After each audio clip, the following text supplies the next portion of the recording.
Welcome to In the Envelope, a podcast from Backstage, the #1 resource for actors and talent seekers. I am your host, Jack Smart, awards editor at Backstage, and I'm here to guide you through every aspect of the entertainment industry with the help of some of your favorite stars. These intimate, inspirational conversations with today's most award-worthy film, television, and theater artists provide you, dear listener, advice on how to live the creative life, personal stories of success and failure alike, and maybe, just maybe, a tantalizing glimpse in the envelope.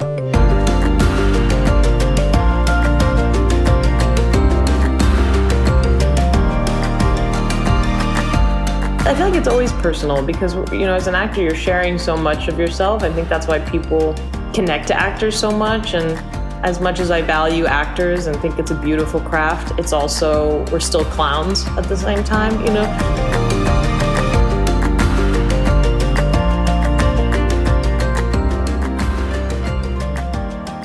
Welcome, listeners, to another episode of In the Envelope. It is a new year. It is 2022.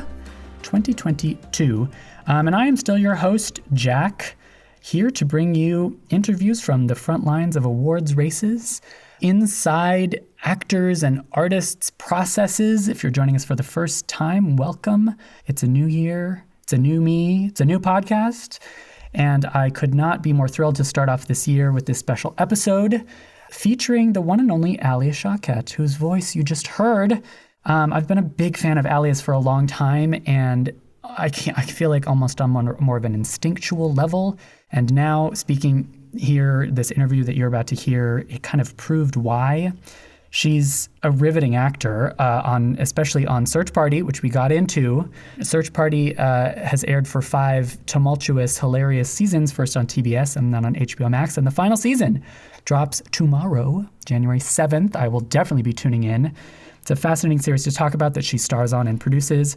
But it's also an exciting time for Alia because she appears in Aaron Sorkin's Being the Ricardos, playing a real person from Hollywood history, Madeline Pugh, one of the writers of I Love Lucy. This is opposite, of course, Nicole Kidman as Lucille Ball, a film that I really, really loved. One of my favorites going into 2022 Film Award season. Here it is, guys. Here we are. Here we are in 2022 Film Award season, whether I am ready for it or not. Stay tuned next week because the Sag Award Nominations will be announced on January 12th. We will be dropping an episode on January 13th. And I have all my fingers and toes crossed for, a lot of our recent guests that are Sag Award nominees, but really with that, Sag Award contenders, but that eligibility window is anyone who appeared in pretty much anything in 2021. So go back and listen to our episodes for all of 2021, and pretty much all of the actors featured on that show could be up for a SAG Award. And I'm just so excited. I can't believe we're already there.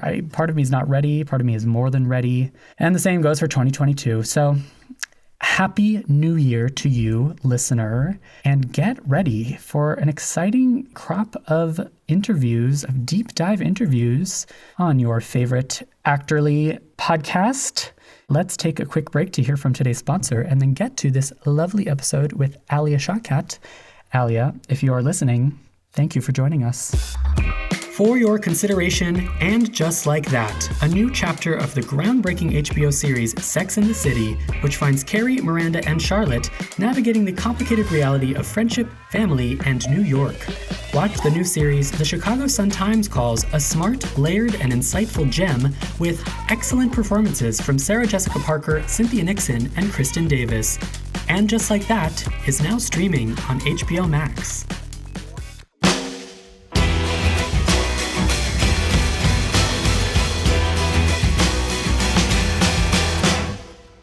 Award-winning actor and artist Alia Shawkat broke out in Hollywood as a teenager on State of Grace and as Maybe Funke on Arrested Development, so challenging both the industry's tendency to pigeonhole actors and herself as an artist has been a central part of her mission.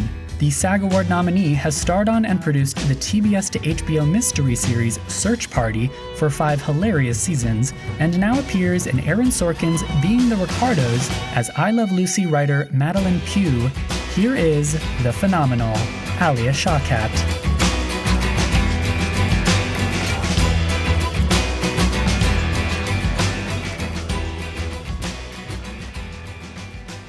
So we are Backstage. We are all about the craft and career advice. And I want to ask you about Search Party, and I want to ask you about Being the Ricardos. Congratulations on these amazing projects. But we always start at the beginning. What is the beginning of your acting journey? Why acting? Were you bit by the bug? Yeah. Well, when I think I was 6, I was watching that show, All That, which was like a kid's SNL. And I think they rebooted it. But I loved it so much. And that was my earliest memory. I just remember watching it and having this feeling like I could do that.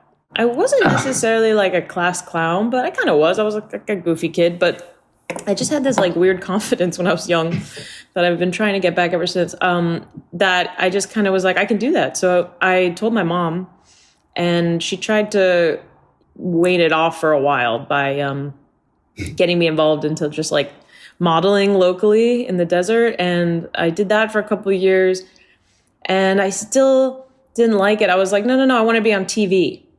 And my mom was like, well, to be on TV, you need to get an agent, and that's in LA. And I was like, well, get me an agent in LA.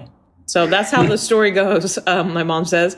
And then I auditioned like a cattle call, for a manager, and then auditioned for an agent. And then I just kind of started auditioning and working right away. But yeah, my memory of it as a kid was so uncomplicated. It was just it made sense to me.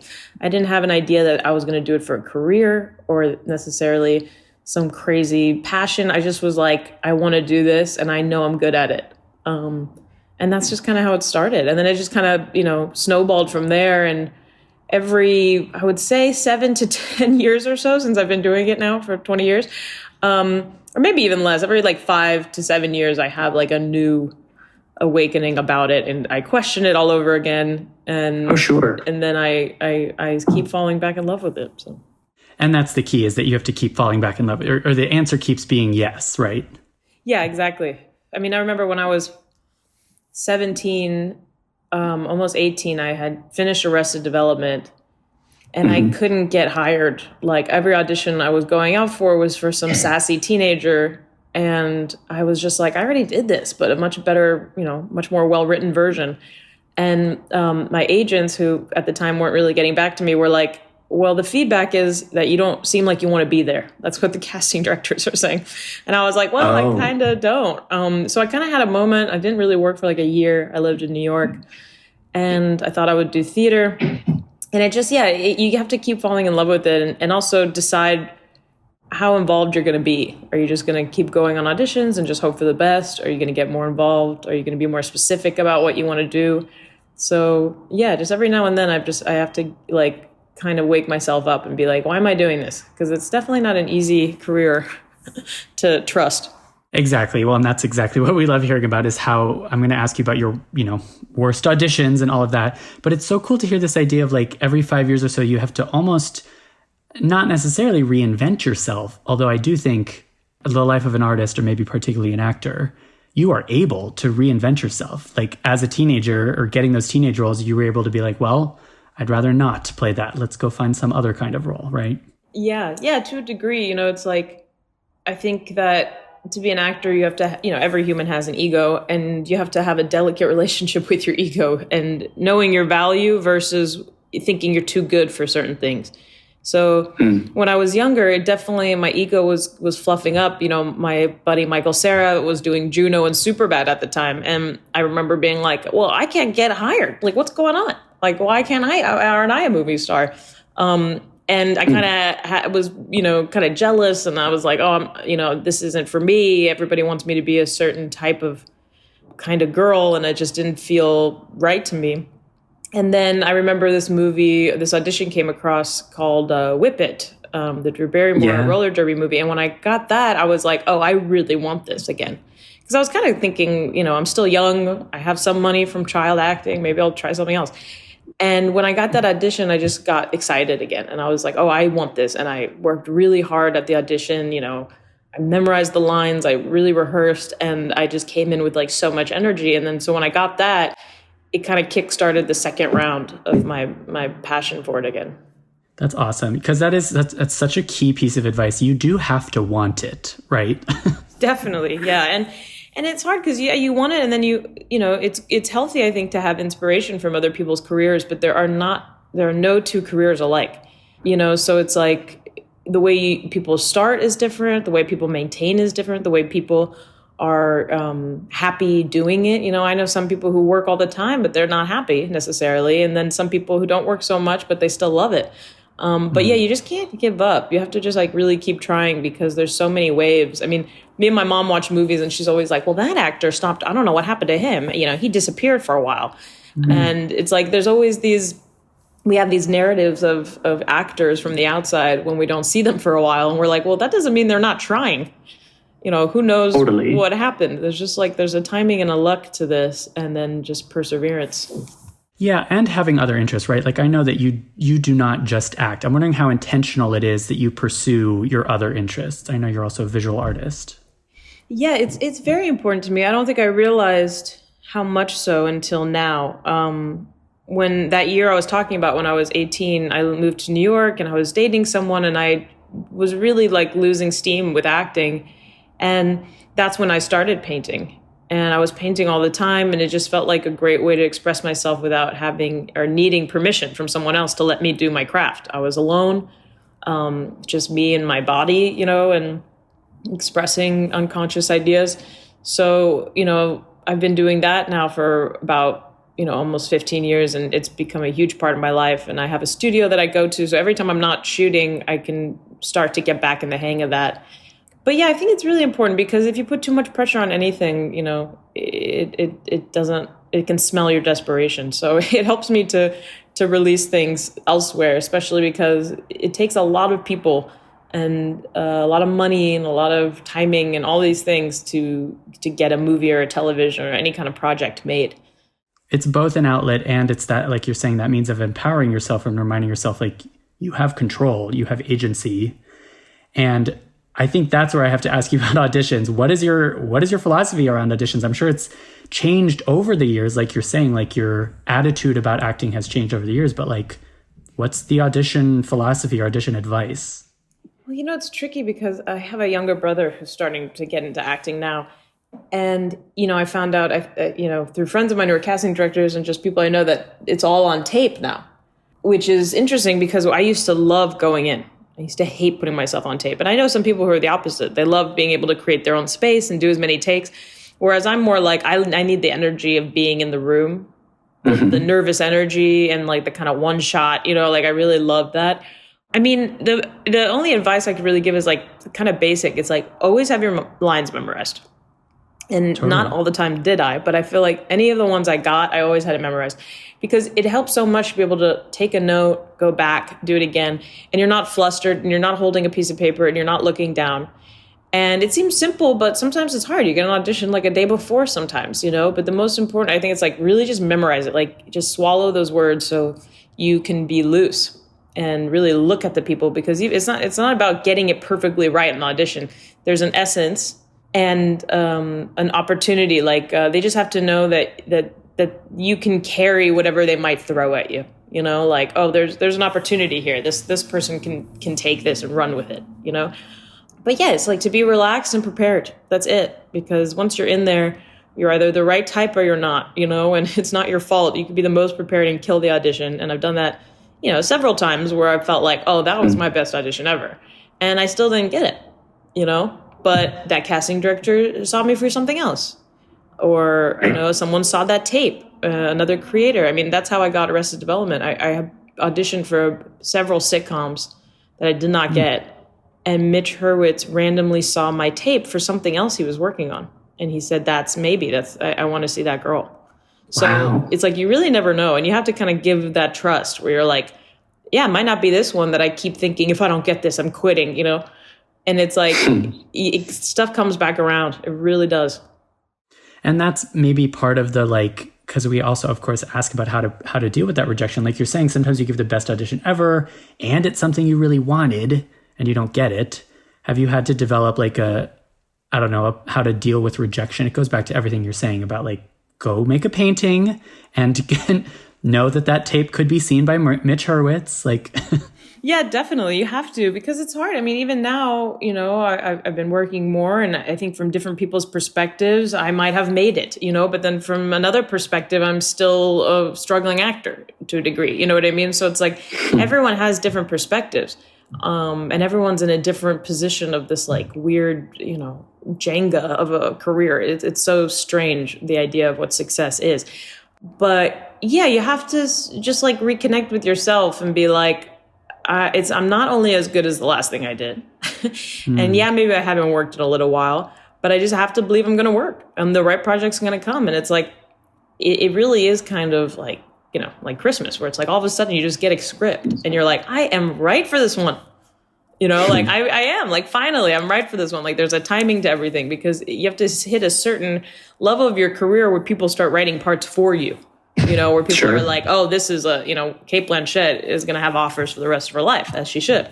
But that's not the case for every actor. So you kind of just have to kind of do a waiting game. And yeah, in your meantime, take care of yourself, so you're like just ready to go when the opportunity comes. Totally. Is that the goal? Like a Cate Blanchett level of established? Is that your artistic? I'd love to ask for what your artistic mission is. Yeah, I mean, that's a great question. I mean, again, every career is so different, and sometimes when I'm really in myself, I'm like, no one will have the career I have.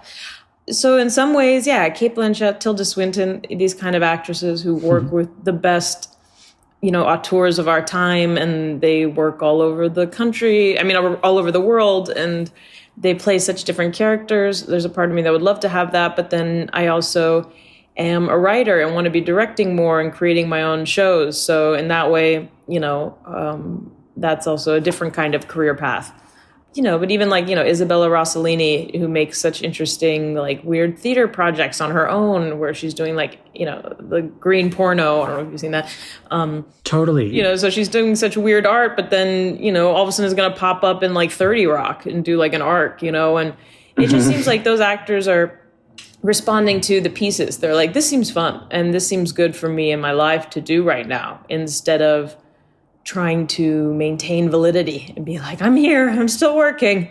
So I would love that, just to be able to have like, steady career doing cool, weird shit. But also this thing of type, like it sounds like you also do not want, like you're saying about maybe Funke, maybe put you in a typecasting lane for a while, and you also want to be able to be eclectic like these actresses you're mentioning. And I think that that comes back to the difference between ego and self-worth. When you have security, because this is like the least secure job ever, and everybody's poking holes and everybody wants to be an actor, so it's like you sometimes have these moments where you're like, there's not enough, and then you have to switch your mindset, which is like a spiritual practice anyways, to be like, there's more than enough, and I'm going to, find my way. And yeah, I definitely don't want to be cast as the same kind of droll, comedic, whatever.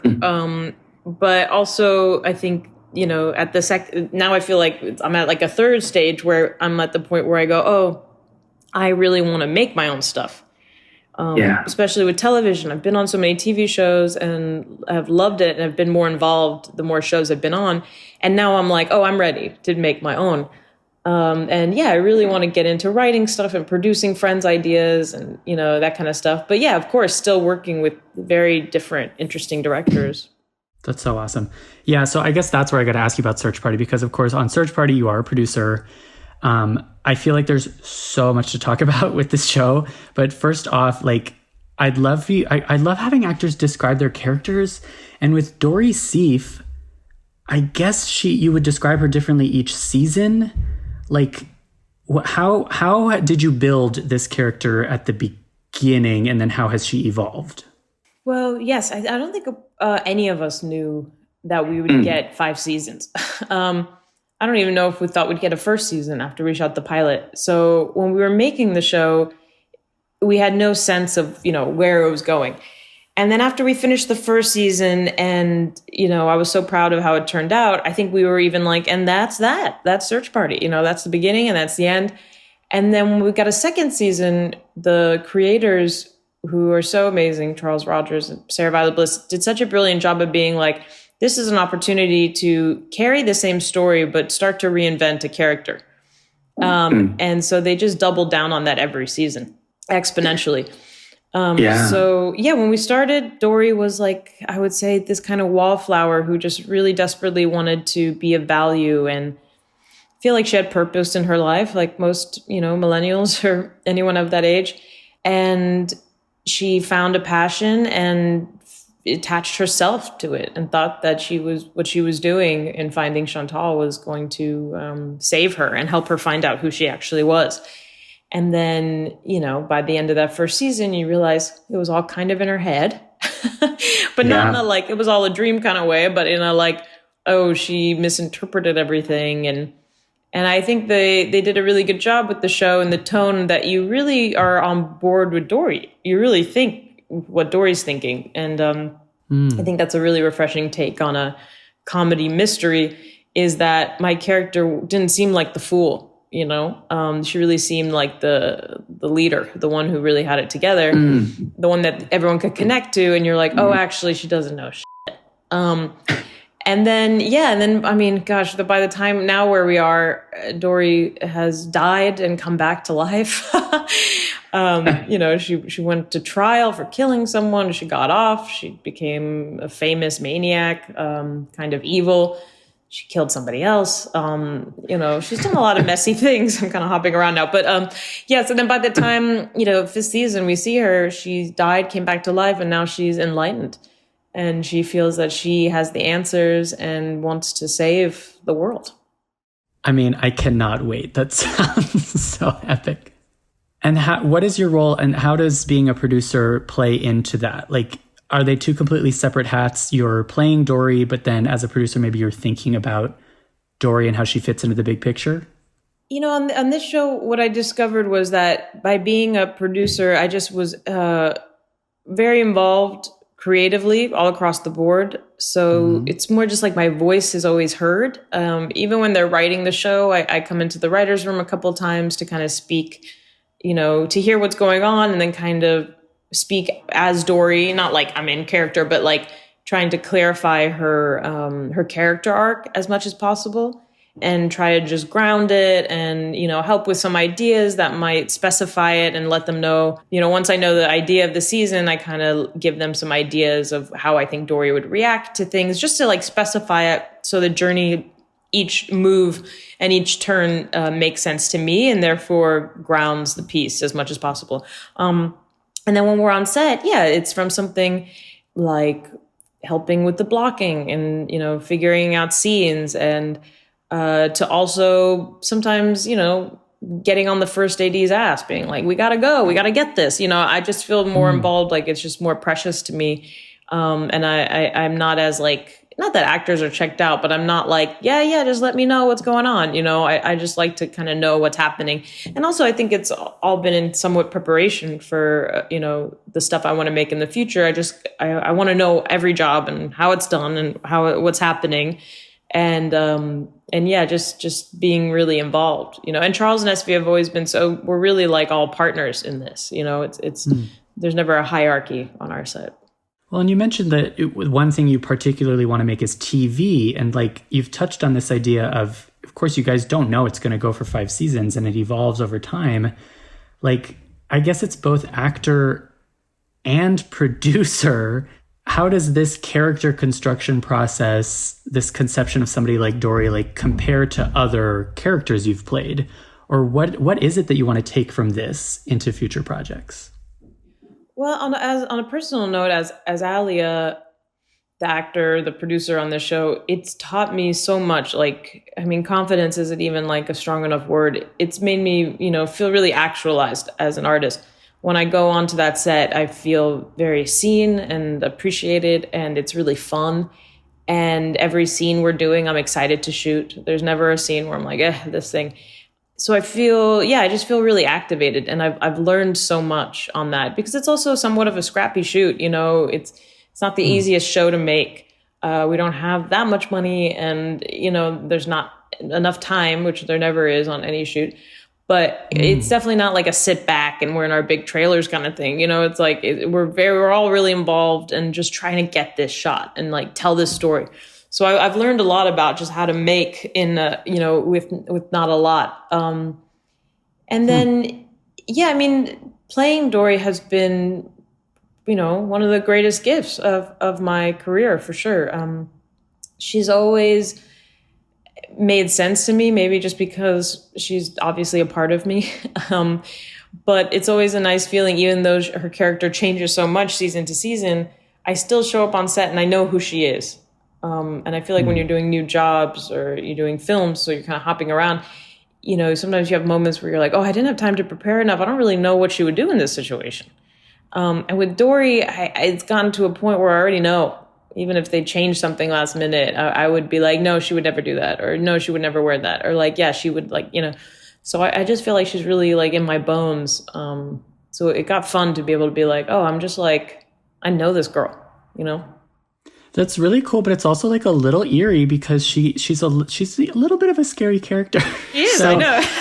Have I killed anyone? You know her really well. But see, this is where like we don't like to get too personal on this podcast. However, in speaking about character construction, I mean, you mentioned that she always makes sense to you.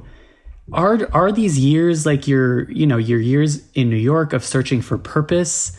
How much of your personal life are you borrowing for somebody like Dory? Well, I haven't killed anyone, if that's what you're asking. But no, I mean, to get in, this is an acting podcast, to get into a little bit of my method, if you will. Yes. I find it's always personal to me, anyone I play. So the circumstances are obviously different, the specifics of what I'm doing. But I'm always asking myself, my unconscious, the underneath, what's happening underneath. Why has this part come to me? Why am I meant to play this person? What in me needs to come out in this character? Whether it's something from the past or something presently I'm working on, I always find that it's somehow helping me work through something in myself. So, with Dory, obviously it's not that I was like, oh yeah, like that one time I buried a body. It's like, oh, what have I been hiding in myself that I'm scared for people to see? Or there was when she was kidnapped, I was noticing there were several jobs I was doing a couple of years ago where I was getting kidnapped. And then I was getting sent auditions to be kidnapped again. I remember when I was working on it, I was like, what is this? Why am I getting kidnapped all the time?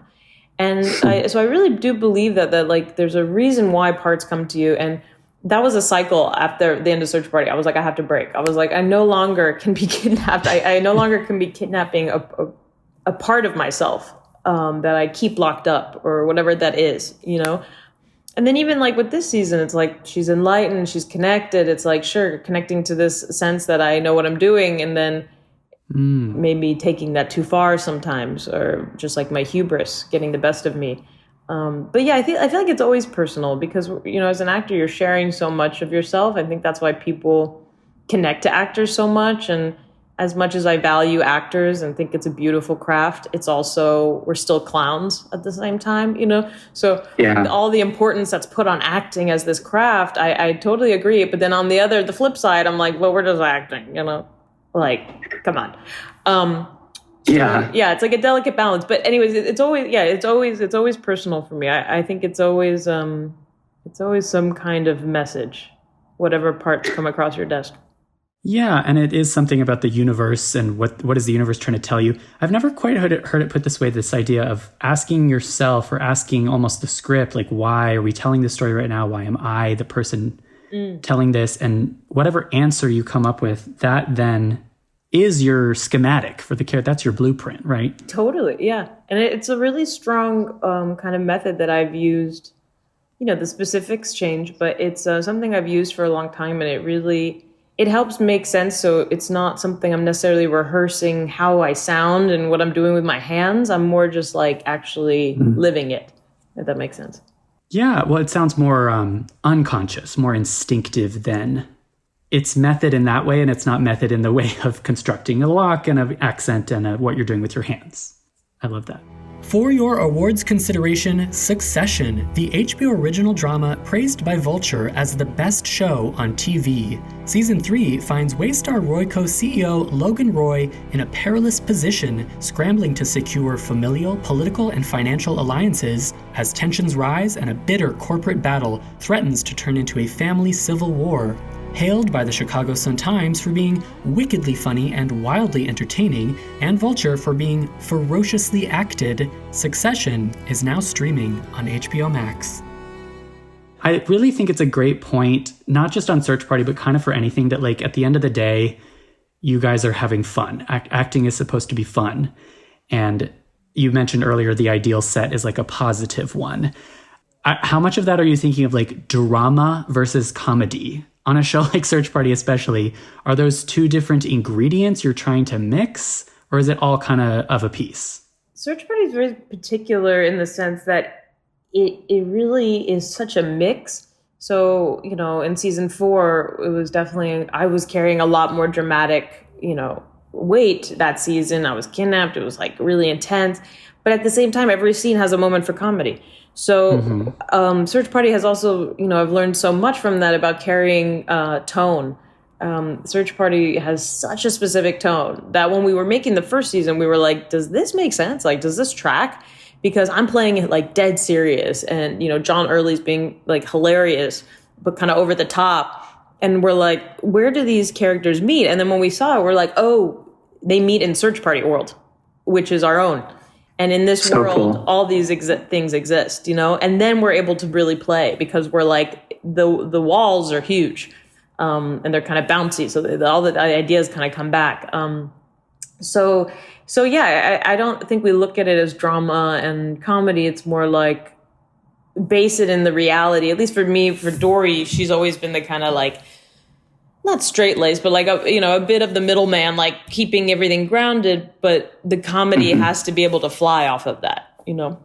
This idea of constructing that tone is so exciting. Again, with the long-form TV, like, it's so cool that you're saying it's when you guys watched the show that it kind of clicked, like, what the tone was.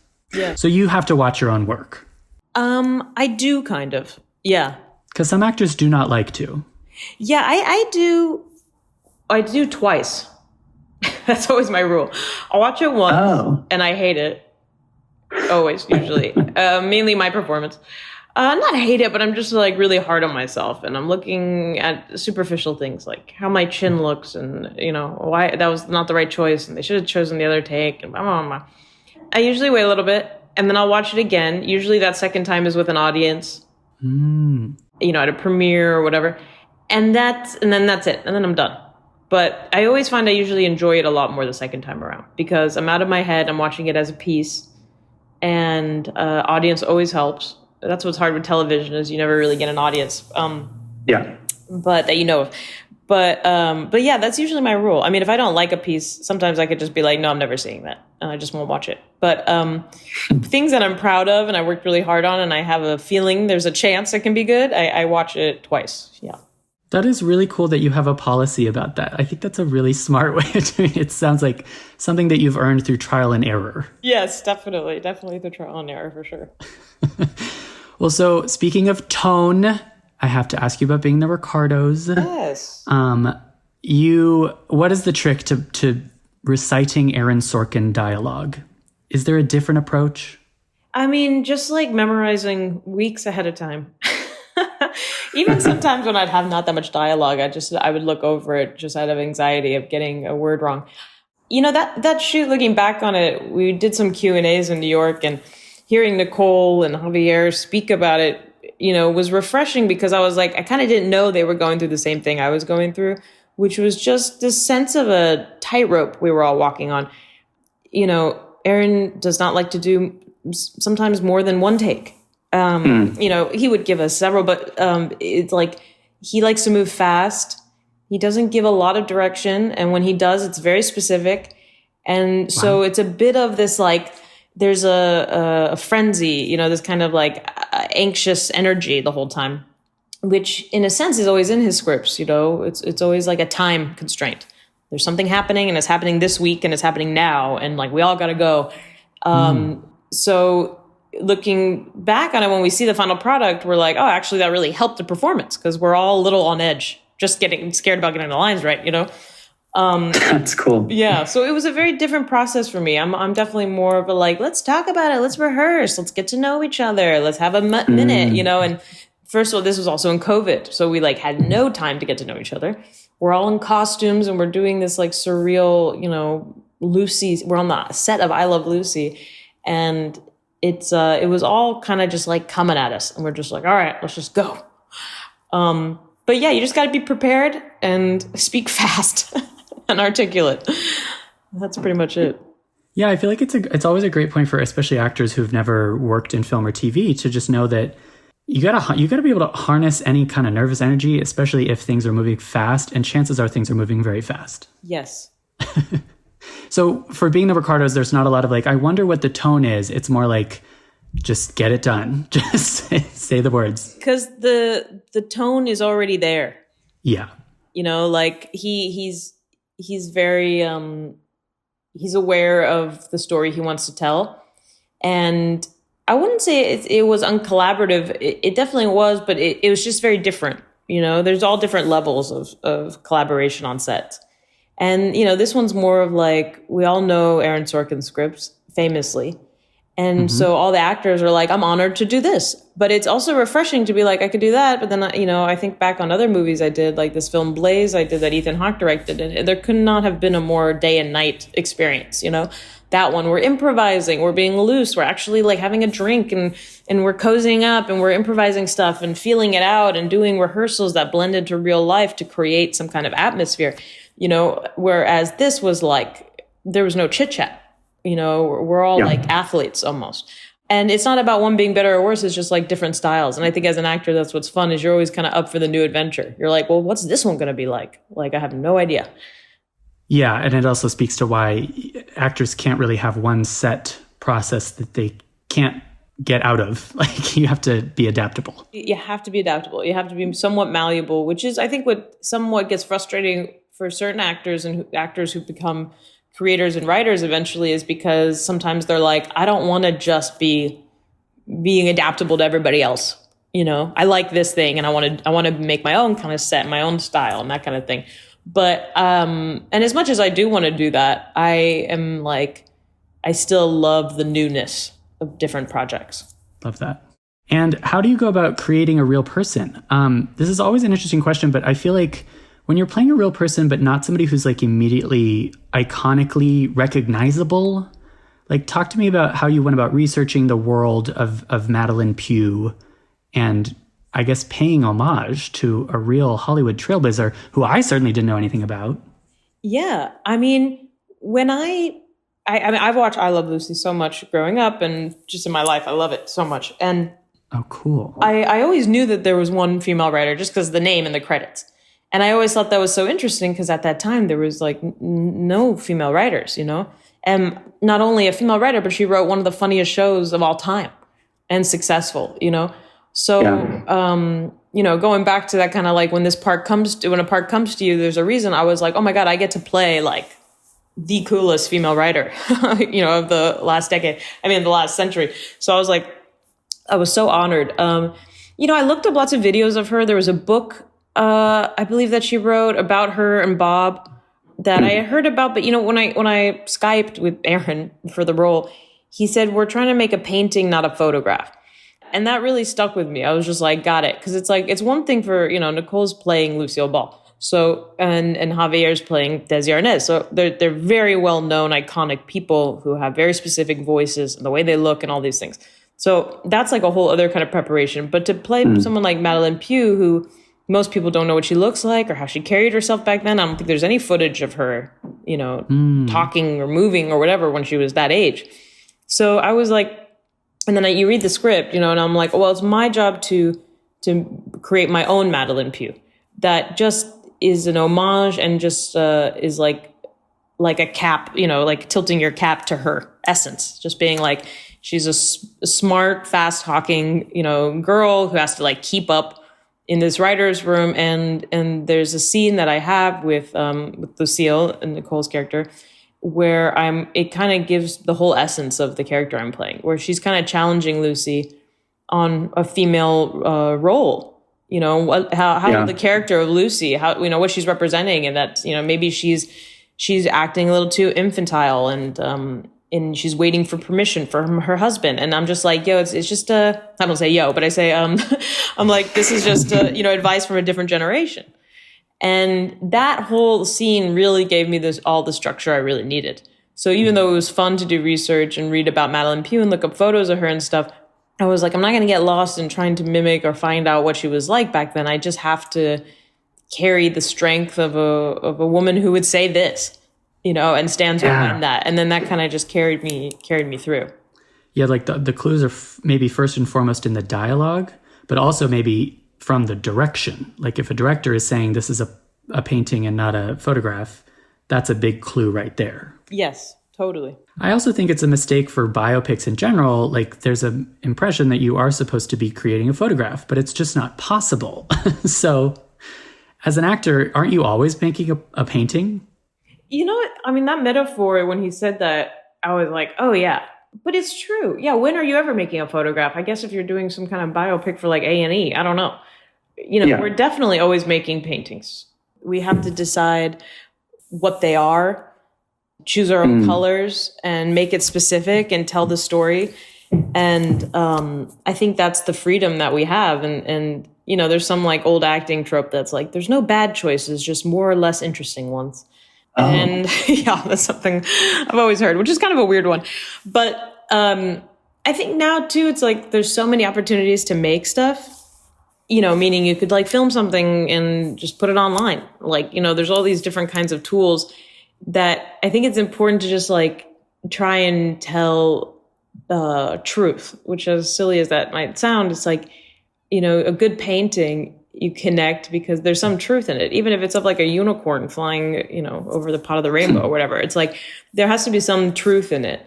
And I think that's all we're kind of trying to do, is to click in somebody else, you know, who's watching, like, ooh, that feels like something I went through, or like, ooh, that reminds me of a dream I had, or that reminds me of something, you know? Yeah, and that's all you could try and go for. I don't think you could be too meticulous about it. I love that. And you answered a question I wanted to ask about Dory and your characters in general, this notion of relatable. It feels like you just answered it in terms of artists in general are just trying to go at something honest, at a truth. Mm-hmm. And that is what then for the audience becomes relatable. Right. And you're not trying to be like, I'm going to guess what the audience wants. This also goes back to auditioning. Yeah, no, you can't. I mean, I think it's the trust that we're in the collective unconscious, you know, the trust that as an actor, you're also human and you have to pull from your resources to connect to other people. I think that's also, there's obviously many different types of actors, but if you meet actors, a lot of them are pretty, what's the word? They're not only are they usually pretty charming people that you could talk to and connect to, but they're really in tune, you know, in the sense that, you know, they also are big fuck ups and self-centered and all those kinds of things too. But they're very, the word empathic, you know? Yeah. You know, sometimes dangerously so. Like, they just like, they want to know what you're going through. Oh no, what happened to your brother? I'm so sorry. Like, they're just like really feeling it. I remember I was at a dinner party once and I was talking to this man who was a friend of mine's father who I'd never met. And he was really sweet, kind of, you know, not a very reactionary face, you know, maybe from like a different state, just kind of like steady dude, you know, older guy. And I was talking to him and he was telling me some kind of sad news, something about his wife or something about his house, something that did not go, you know, well in his life. And my face dropped when he said it, you know, and from a smile to completely dropped. And I wasn't faking it. I was just listening to him, you know, fully, genuinely. And he was so thrown off. He was like, wow. He's like, you just switched so fast, your face to listening to the story, you know?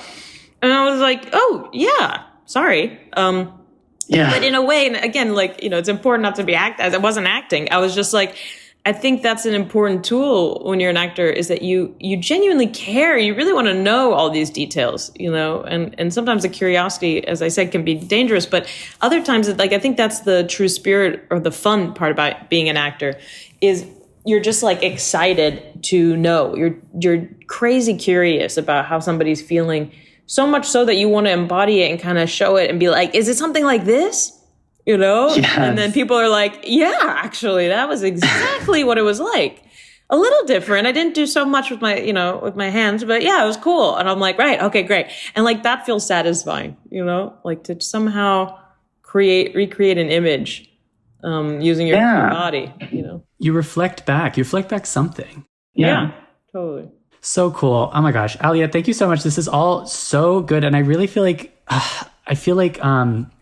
nerdy actor types and aspiring producers are going to get so much out of this interview. Thank you so much. Thank you. Such wonderful, thoughtful questions. So I thank you. Of course. I have to ask you the couple questions that we ask everybody, which are also still in the nerdy actorly vein. For example, what is one performance you think every actor should see and study, and why? Oh boy. It's the big one. That's a big one. I always feel like anything Samantha Morton does is worth watching and studying. Oh, cool. I wish I could be more. Morven Caller is a beautiful performance.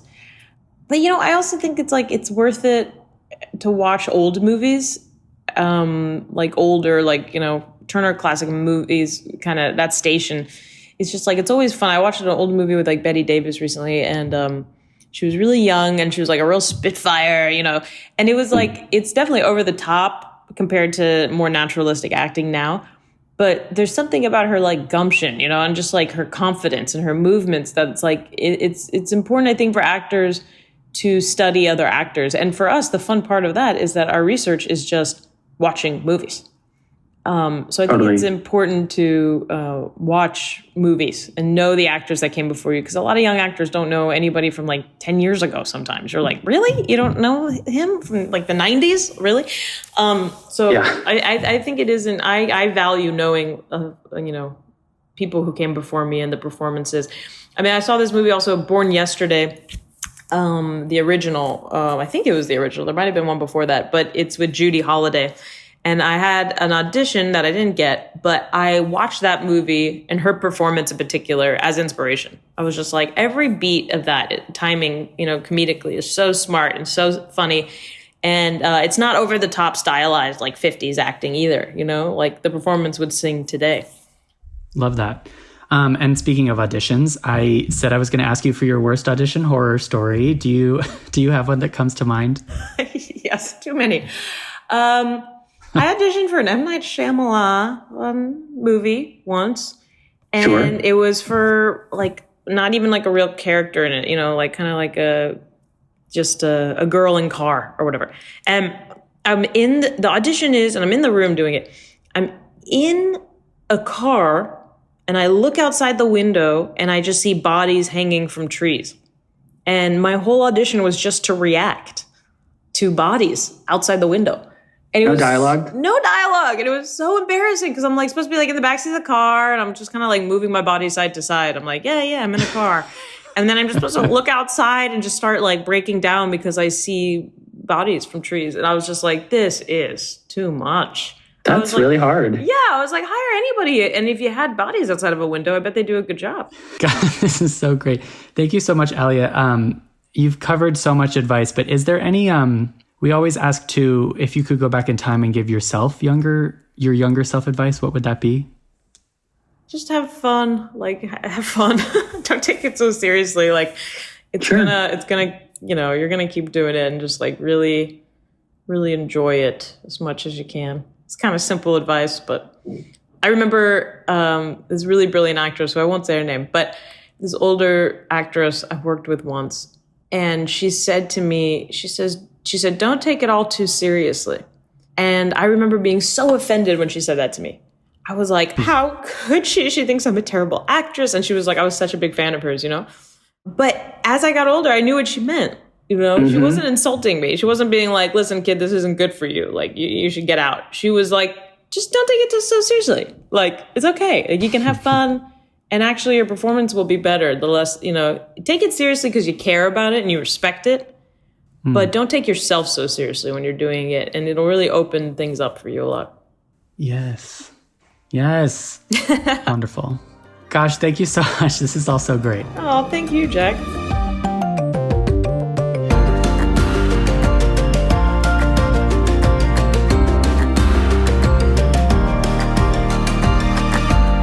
In the Envelope is recorded at Lotus Productions and Hyperbolic Audio in New York City, and Soundbox LA, Mark Grouse Studios, and Buzzies in Los Angeles. Thanks as always to our producer extraordinaire, Jamie Muffett, and to the team at Backstage, Samantha Sherlock, Mark Stinson, Caitlin Watkins, and of course, Kasey Howe. Visit Backstage.com, and don't forget, you can subscribe to Backstage by using the code ENVELOPE at checkout for a free trial. That's right, 100% free. For more exclusive content, join us on Facebook and Twitter at In the Envelope, and subscribe, share, and leave a comment. Who would you like us to interview next? Thanks for tuning in. We'll see you next time for another glimpse in the envelope.